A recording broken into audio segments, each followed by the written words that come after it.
Ashoka bio classes में आपका स्वागत है। आज हम बात करेंगे श्वसन तंत्र के बारे में। और श्वसन तंत्र के बारे में जानने से पहले कुछ श्वसन अंगों के बारे में जानते हैं कि विभिन्न प्रकार के जीवों में कौन कौन से अंग श्वसन में सहयोग करते हैं। तो शुरुआत करते हैं। जितने स्पंज होते हैं इसको बोलते हैं पॉरीफेरा संघ के जंतु, सिलेंट्रेटा संघ के जंतु और प्लेटीहेल्मिन्थीज यानी जिसमें चपटे कृमि आते हैं। इन सब जंतुओं में जो होता है श्वसन उनके शरीर के सतह से विसरण द्वारा होता है। केचुआ में जो होता है नम त्वचा के द्वारा होता है। इसी तरह जो कीट होते हैं ट्रैकिड्स यानी श्वसन नलिकाओं के द्वारा होता है।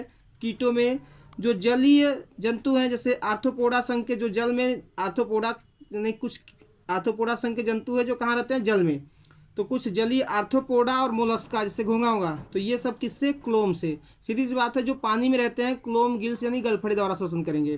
तो जलीय आर्थ्रोपोडा और मोलस्का किसके द्वारा श्वसन करते हैं, क्लोम के द्वारा श्वसन करते हैं। इसी तरह ये आपके जो स्थलीय होते हैं स्थलीय जितने जंतु होते हैं वो फेफड़े द्वारा श्वसन करते हैं। और मछलियाँ जो होती हैं मछलियाँ पानी में रहती हैं तो किससे श्वसन करेंगी, क्लोम यानी गलफड़े के द्वारा करेंगी। इसके बाद और बात करें तो उभयचर जो होते हैं जैसे मेढक की बात करें तो मेढक कहाँ जन्म लेता है, पानी में। तो मछली जैसा आकार में पहले रहता है तो कैसे श्वसन करता है, गिल्स गलफड़े के द्वारा। फिर जब ज़मीन पर आता है तो फेफड़े के द्वारा। और जब मिट्टी के अंदर दबा रहता है जिससे बहुत ज़्यादा ठंडी और बहुत ज़्यादा गर्मी पड़ती है तो मिट्टी के अंदर दबा रहता है तो उसमें त्वचा के द्वारा। तो मेढक में जो होती है गलफड़े के द्वारा यानी गिल्स के द्वारा, त्वचा के द्वारा और फेफड़े के द्वारा श्वसन होता है। जबकि सरीसृप, पक्षी और स्तनधारी जितने हैं उनमें फेफड़े के द्वारा श्वसन होता है। अब बात करते हैं श्वसन तंत्र। तो ये जो फिगर दिख रहा है ये श्वसन तंत्र का है। तो मानव के श्वसन तंत्र में कौन कौन से अंग आते हैं, तो मानव के श्वसन तंत्र के अंतर्गत आता है एक जोड़ी नासाद्वार। नासाद्वार का मतलब नाक जो है, नाक में दो होल है तो इसी दोनों होल को बोलते हैं नासाद्वार। तो एक जोड़ी वह है नासाद्वार। और यहाँ से नलिका जो मुख में जाती है अंदर की तरफ जिसमें रोम है, श्लेष्म है, तो इस नलिका को जो नाक के अंदर होल जाता है नलिका, तो उस नलिका को बोलते हैं नासा गुहा या नासा कक्ष। ये नासा कक्ष कहाँ पहुँचती है, ग्रसनी में। ग्रसनी आपको पता है जहाँ से हम लोग खाना वाना निगलते हैं, लीलते हैं, उसी स्थान को बोलते हैं ग्रसनी।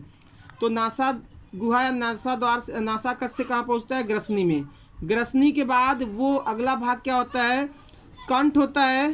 कंठ जो गले में उभरा हुआ भाग है, यहीं से क्या होता है श्वास नली आगे जुड़ जाती है और श्वास नली जो होती है आगे बढ़ती है। तो चूँकि कंठ जो होता है कंठ से ही ध्वनि उत्पन्न होता है, यानी जो हम लोग की आवाज़ आ रही है कंठ से आती है, इसलिए कंठ को बोलते हैं ध्वनि पेटिका। ध्वनि पेटिका के नाम से भी जानते हैं किसको, कंठ को। क्यों, क्योंकि कंठ से ही ध्वनि उत्पन्न होती है।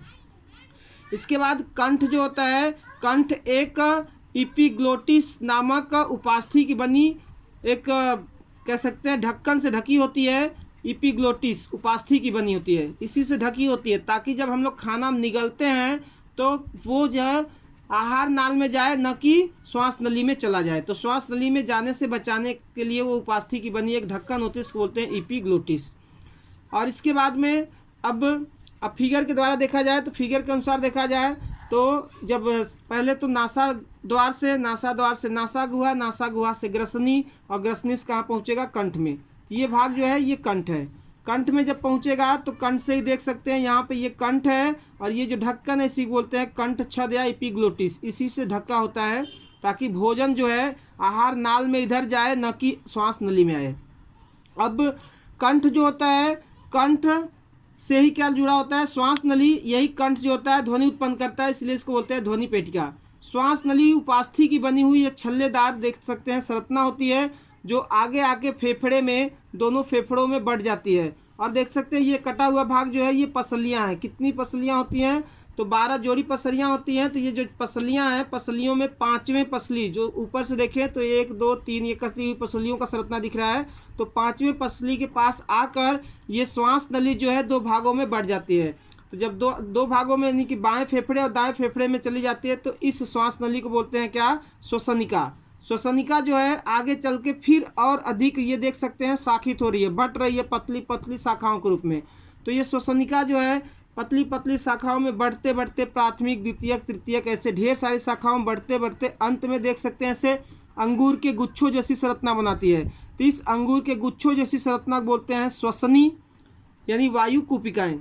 वायु कूपिकाएं कहते हैं इसी वायु कूपिकाओं, मतलब ये वायु कूपिका एक तरह से समझ सकते हैं गुब्बारे जैसी संरचना है। जब हम लोग एयर अंदर लेते हैं तो यही क्या होता है, इसी में फूलता है तो फेफड़ा क्या होता है, फूलने लगता है। तो इसकी सबसे छोटी संरचना क्या हो जाएगी, वायु कूपिका। और ये जो संरचना दिख रही है ये क्या कहलाती है, फेफड़ा। तो ये फेफड़ा जो है, फेफड़ा में देखा जाए फेफड़े में तो फेफड़ा 2 है संख्या में। फेफड़ा देखिए यहाँ बाहर एक झिल्ली से घिरी है, तो इस झिल्ली को बोलते हैं फुफ्फुसावरण। फुफ्फुस मीन्स फेफड़ा होता है, तो फेफड़े का ये जो झिल्ली है इस झिल्ली को नाम दिया गया है फुफ्फुसावरण। तो फुफ्फुसावरण झिल्ली, और इस झिल्ली और इस फेफड़े के बीच में यहाँ पे तरल पदार्थ येलो कलर का जो दिख रहा है ये तरल पदार्थ भरा है। इस तरल पदार्थ बोलते हैं फुफ्फुसावर्णीय द्रव। तो सीधी सी बात है, ये क्या करता है, जो घर्षण होता है फेफड़े का उसको रगड़ से, घर्षण से बचाने का काम करता है ये द्रव।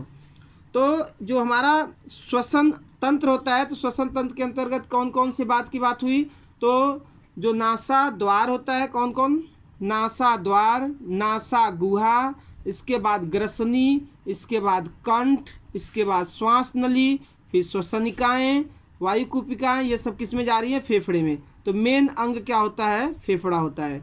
तो ये सब मिला के हमारा क्या कहलाता है, श्वसन तंत्र कहलाता है। तो इस तरह से हमने श्वसन तंत्र के बारे में जाना और कुछ जंतुओं के बारे में जाना कि कौन कौन से अंग उनमें श्वसन में सहायक होता है। नेक्स्ट वीडियो में हम लोग श्वसन के बारे में बात करेंगे। वीडियो देखने के लिए धन्यवाद। ज़्यादा से ज़्यादा शेयर, लाइक और सब्सक्राइब कीजिए।